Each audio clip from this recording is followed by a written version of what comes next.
Hello, and welcome to another video from 3.5 Archive. Today we're going to be doing another D&D 3.5 Prestige class review, and we're going to be looking at the Urban Soul Prestige class from the Races of Destiny sourcebook. Races of Destiny is a book that is focused on humans, half-elves, half-orcs, a new race called Illumians, and a variety of other so-called races of destiny, which are centered around the human archetype of being sort of ambitious. And in this case, they're considered to be city builders. And when you think about large cities in a fantasy world, at least a D&D fantasy world, you do think of humans first and foremost. Dwarves do build large underground cities, and they, in some ways deserve that title as well. But humans are considered to be the expansive ones, the grand conquerors and builders of the world. And as such, the Races of Destiny book has a lot of city-focused features. It seems to almost have a lot of crossover with the Cityscape source book, to the point where it's almost tempting to kind of consider them to be the overlap there, where you almost would want some parts of this book to be in Cityscape, reprinted or otherwise, and vice versa. But aside from that little bit of overlap, the Urban Soul, while you might expect this to be in Cityscape, is actually in Races of Destiny. And the reason for that is that you need to be a human to be an urban soul, because apparently the other races, even the very cosmopolitan half-elves, just aren't quite able to bond with the city the same way that these humans do. So urban souls are chosen champions of the deity Urbanus, who is an urban-focused deity, perhaps rather uncreatively named. And you are charged with protecting the city's denizens from external dangers, such as, marauding monsters and crime and urban unrest and the like. So you're almost like a vigilante type. You're a protector of the city, and you also have this innate spiritual bond to the city, which is an interesting idea. There are variants of this in Cityscape as well, but this is the Races of Destiny version of this prestige class. So to become an urban soul, you're going to need to be a human. You're going to need 10 ranks in Knowledge Local, 5 ranks in Knowledge Architecture and Engineering, 5 ranks in Gather Information, and you need the Blessing of the Temple of Urbanus, and that's just mostly a roleplay requirement. So you just need to be a human and fulfill some skill requirements. So you could be a rogue, you could be an urban ranger variant. Usually I don't dip into Unearthed Arcana type stuff, but that's a pretty tame one, and that's a variant that a lot of Dungeon Masters allow. You could be a bard. So we're going to look mostly at a rogue or bard coming into this prestige class, but it could be a whole variety of different characters. Basically, if you have Knowledge Local as a class skill, you can get into this no problem after 7th level. And 7th level is going to be the minimum level for this prestige class. You're going to take it as your 8th level. And so let's take a look at what you get from being an urban soul. You're going to get a 3/4 base attack bonus and good fortitude and reflex saves. And you're going to get a d8 hit die and 6+ intelligence modifier skill points per level. So a little bit of a downgrade for the rogue, a side grade for the bard, and an upgrade for almost everyone else. Also a side grade for any urban rangers that happen into this prestige class. And your skill list is pretty good. It's full of relevant skills for a city type of character. No diplomacy or anything like that, but you do get Intimidate. Gather Information. Of course, it continues Knowledge Local, Knowledge Architecture and Engineering for you. And you do get Hide, Move Silently, Listen, and Spot. So you will still continue to be a good scout character if you are playing as a rogue. And rogue, honestly, would be my recommendation if you are going to play this prestige class, simply because it loses the least, or misses out on the least from this prestige class. So let's see what kind of features you get. This is a 10-level prestige class. At level 1, you're going to get City Ramparts once per day, as well as Urban Sustenance. Urban Sustenance is a little bit simpler. We can look at that first. Basically, while you're in a city, you don't need to eat, drink, or sleep, and you heal at twice the normal natural rate. You still need the right amount of rest for regaining your spells, although keep in mind that this prestige class does not give you spellcasting advancement. So if you're a bard, your spells are going to stop there. If you are outside of the city, you actually, for every 24 hours that you're outside the city, you have to start making a DC 20 Fortitude save or take a point of strength and con damage. Presumably, you can't heal this damage until you are back in the city. The save DC increases by +1 each day, but it doesn't seem to specify whether or not your strength damage and con damage heal normally. This is a little bit vaguely worded, but the idea is basically the longer you're outside the city, you eventually inevitably are going to die. Which sort of makes sense as you do have chosen to bond your soul with the city. Let's take a look at the city ramparts. This is not actually related to the city ramparts themselves. You essentially call on the spirit and the combined might of the community citizens to fortify yourself, and you get +4 to Constitution, +2 on will saves, and damage reduction 5/adamantine.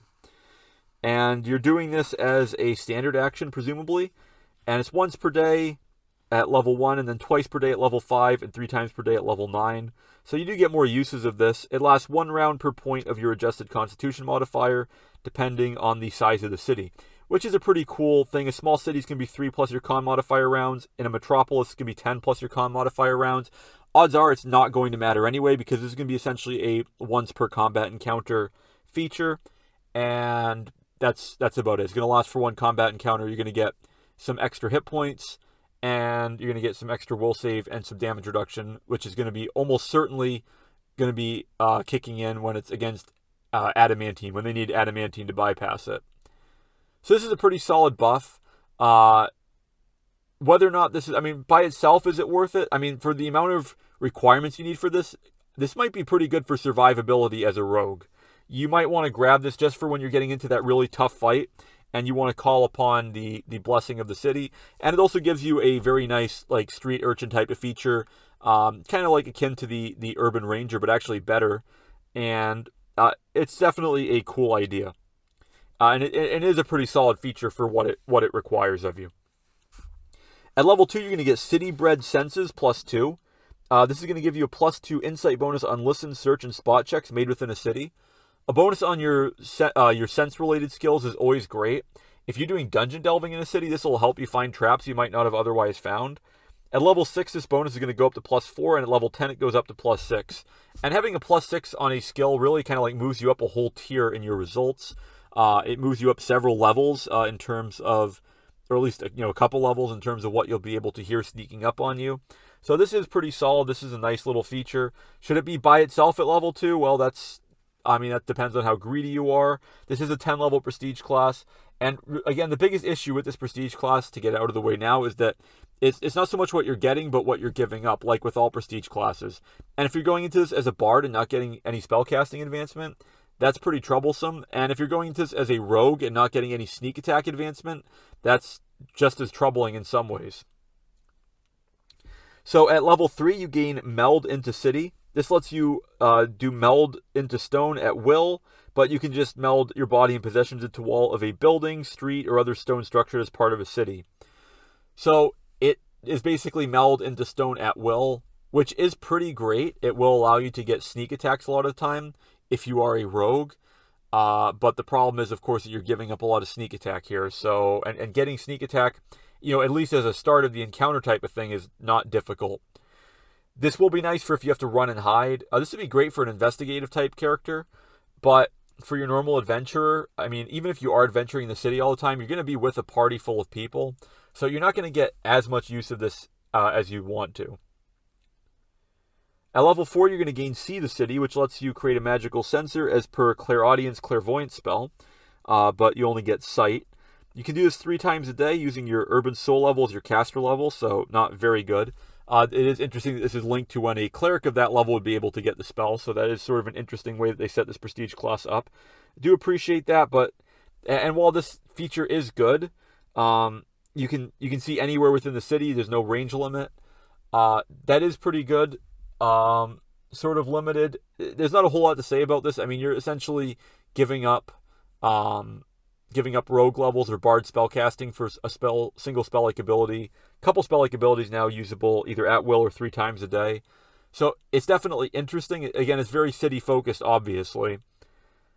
Let's take a look at what you get from here on out. At level 5, you're going to get your 2nd use per day of City Ramparts. At level 6, you're going to get City Bred Senses going up to +4, so now it's going to be quite a bit more significant.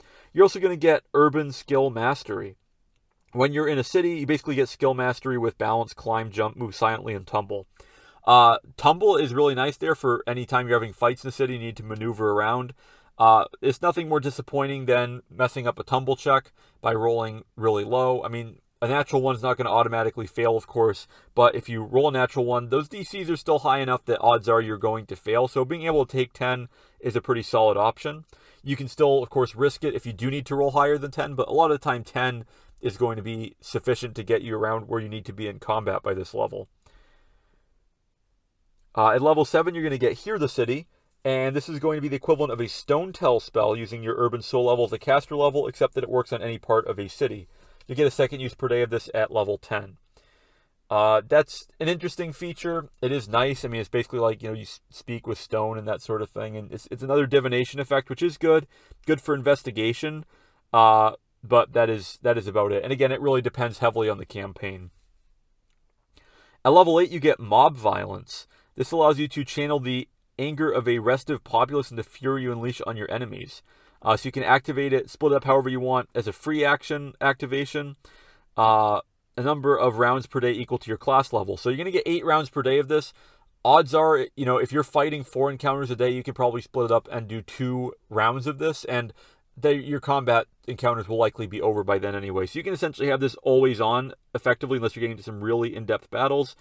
And it will give your attacks extra damage equivalent to the size of the city that you're in. If you are in a small city, it's a d6, a large city, 2d6, and metropolis or larger, 3d6.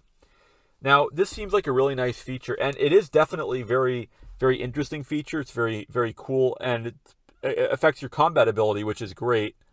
The issue is that if you are coming into this as a rogue, you're not really coming out ahead here, because just from taking 5 levels in this prestige class, you missed out on 3d6 points of sneak attack damage. And while this is less conditional than sneak attack, I mean, you are going to be able to get into flanking a lot of the time. Even if you weren't, by 8th level, you've missed out on almost 5d6 points of sneak attack. So this mob violence feature, while it is nice, is not making up for that lost sneak attack. And as a bard, it will be good, but bards aren't really a combat-focused class. And again, you're really not doing good for yourself if you're coming into this as a bard, getting no spellcasting advancement for 8 levels just to deal a little bit extra damage on your melee attacks, which you're not going to be landing very well with your 3/4 level base attack bonus that you've stacked up and lost a little bit, fractionally speaking, from going into this prestige class. So mob violence, cool feature, but well, we'll talk about it later as to how it could become more effective. At level 9, you're going to get your 3rd use per day of City Ramparts. And then at level 10, you're going to get City Walk. This lets you magically travel between cities at will, functioning as per the Transport via Plant spell, except beginning a journey within a city and ending on the outskirts of another city on the same plane. So you can't plane shift with this, otherwise that would be really cool. But you can travel between cities, which is pretty nice. It does take some time.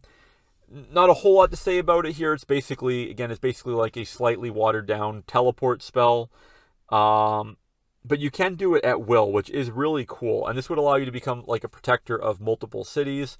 You could simply, be called to one by some kind of, sending spell or something, and then show up and do whatever needed to be done.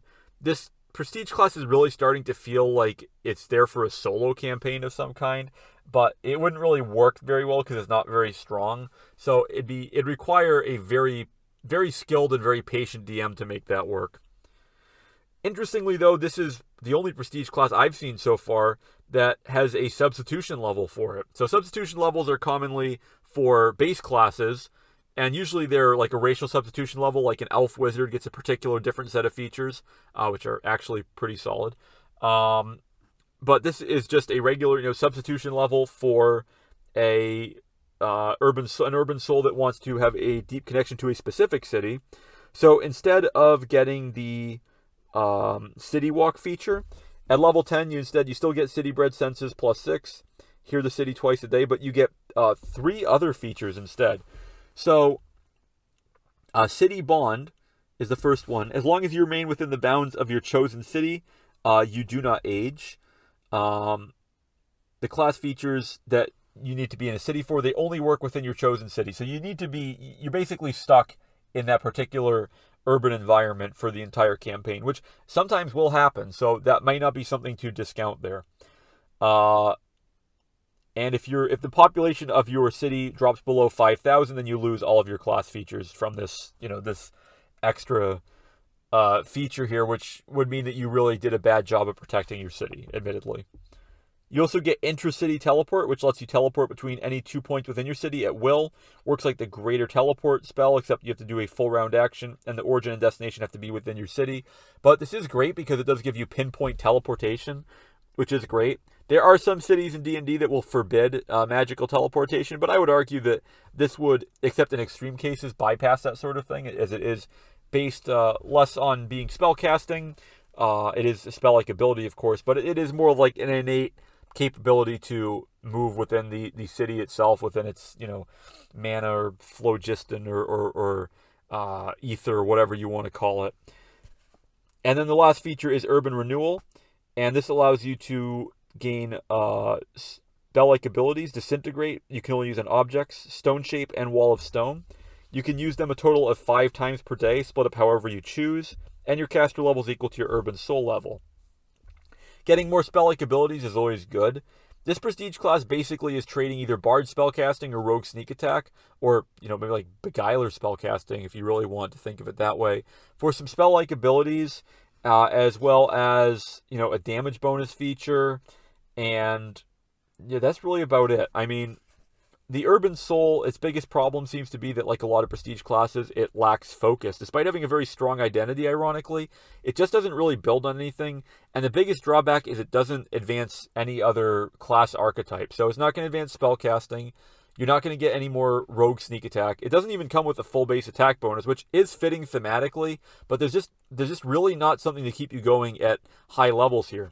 And for a sense of that, let's take a look at the example character that's given here, specifically the second one.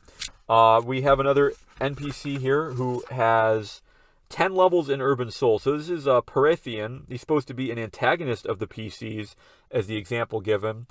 But he really has no capability to be an antagonist of any sort. He's a 17th level character, level 7 Bard, level 10 Urban Soul.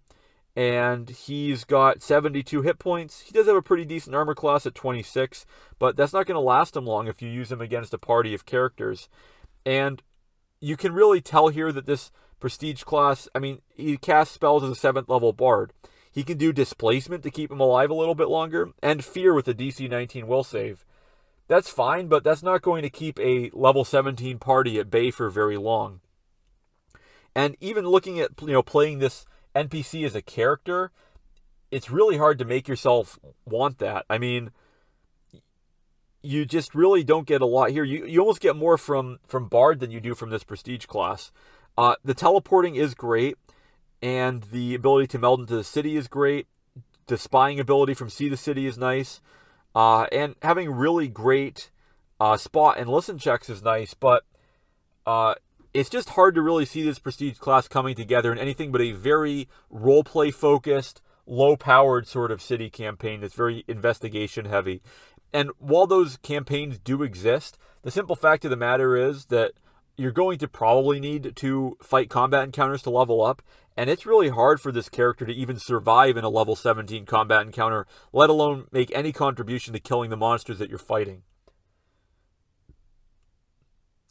So, overall, the Urban Soul is going to get 3 stars for concept, but 2 stars for execution. Again, in the right campaign, it would have 4 stars. It would be excellent in an investigation-focused campaign or an intrigue-focused campaign, but you're going to have to sit out a lot of combat encounters.